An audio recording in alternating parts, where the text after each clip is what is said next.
Hello, everybody. I am Debbie. I'm with Dayton Liederkranz Turner.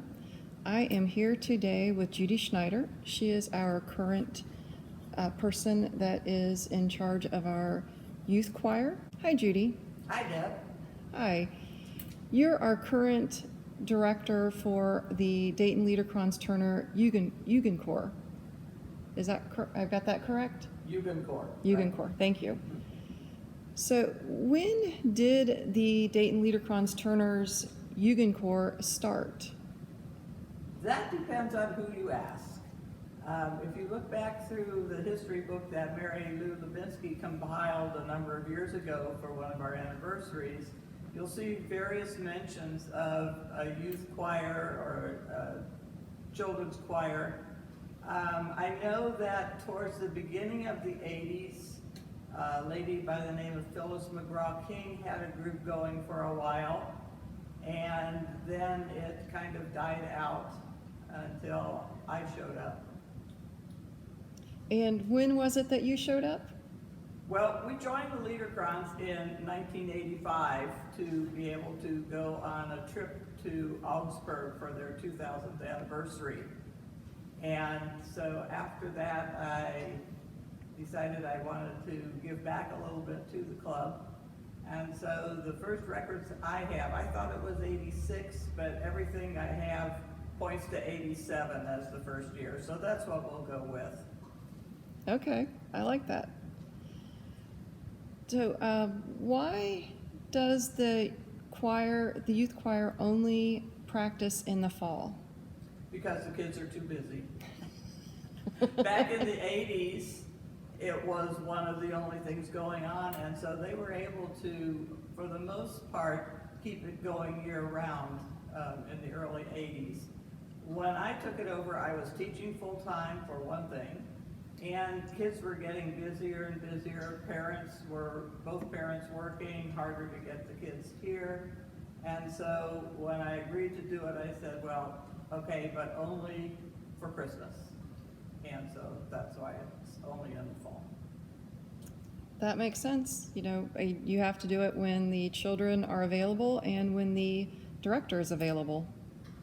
Minor detail. Yes. Do you have to be a member of the Liederkranz in order to have your child in the Jugendchor? No, you don't. We are open to anybody in the community. It's a free program. It's a service of the Dayton Liederkranz Turner, extending our goal of bringing the German culture to the community. A lot of my students in the early days were my own students from when I was teaching, and also some of our members like Ed Richley and Brian Shaw, who teach German, would give their kids extra credit to come down and do the 5 or 6 weeks rehearsal and the concert.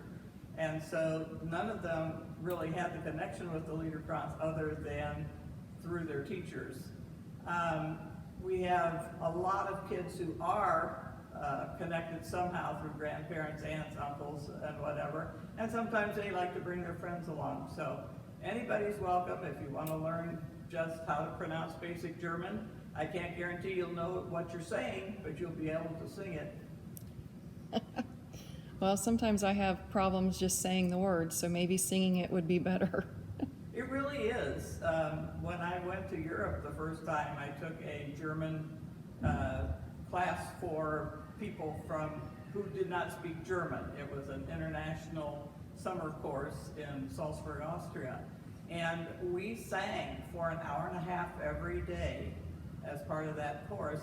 And it really helps get the flow of the language and where the accents fall and everything. It starts to make sense when you're doing it from a singing perspective. So I would recommend that even for adults. If you would like to get more of a feel for how the language really should sound, join one of our choirs.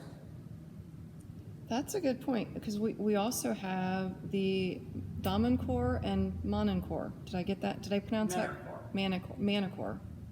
Why do we call our children's choir, kids choir, Jugendchor versus Kinderchor? Well, Kinderchor literally means children, and we really get very few children. We have more preteens and teenagers. We like to have them able to read English pretty fluently before they tackle the German. And so they get a little bent out of shape being called children. And so youth just makes it a little broader. It can include children all the way up through high school. So we settle for Jugendchor, which means youth choir. That's a good point. And you said we have children in the choir all the way up through high school. What is the typical age when they would potentially age out and then possibly go into the Moninchor or Damenchor? Usually when they graduate from high school, but I have a few kids who started singing with me when they were 5 or 6 years old, and they just refused to leave, so they still come back and sing every once in a while. That's nice. It really is. I love to see them. Good. Now I'm going to bring up a picture. Okay, what I've got right now on the screen is you brought in a picture of the Jugendchor celebrating, I think it was the Dayton Liederkranz Turner's 100th anniversary. In 1990, right? In 1990. And in this picture, I'm a lot younger. and some of the youth that are in that choir, that are listed in that choir, are now adults and obviously adults and have children of their own that are in the choir. Right. I'm trying to remember who all is in there. We have Sarah. Sarah Schaffner and her sister Danielle. And Sarah is the mother of Henry, who sings with me now. Sarah sang with us in the Jugendchor, and then she went on and started singing with the Damenchor and realized her voice was a little low. So she talked the Menorchor into letting her sing with them. And she did that for a number of years. Awesome. Let's see, there's Monica Richley is in that picture. And her children sing with me now. And last year, her husband and 2 of the boys formed a brass trio, which played O Tannenbaum for us, which was a really big thrill. My own son Mike is in that picture. He's not doing much singing anymore, but he did play in a band for a number of years. I'm trying to think, are there any more Liederkranz people in there? I should have brought that picture, the copy I have of it over there to see. But anyway, it's some of my former students that I recognize in there, and it's just great to see them and know that they've all had successful lives. By the way, that's one of the few times we had rehearsals starting when school started so that we could participate in the big 100-year concert that the Liederkranz had.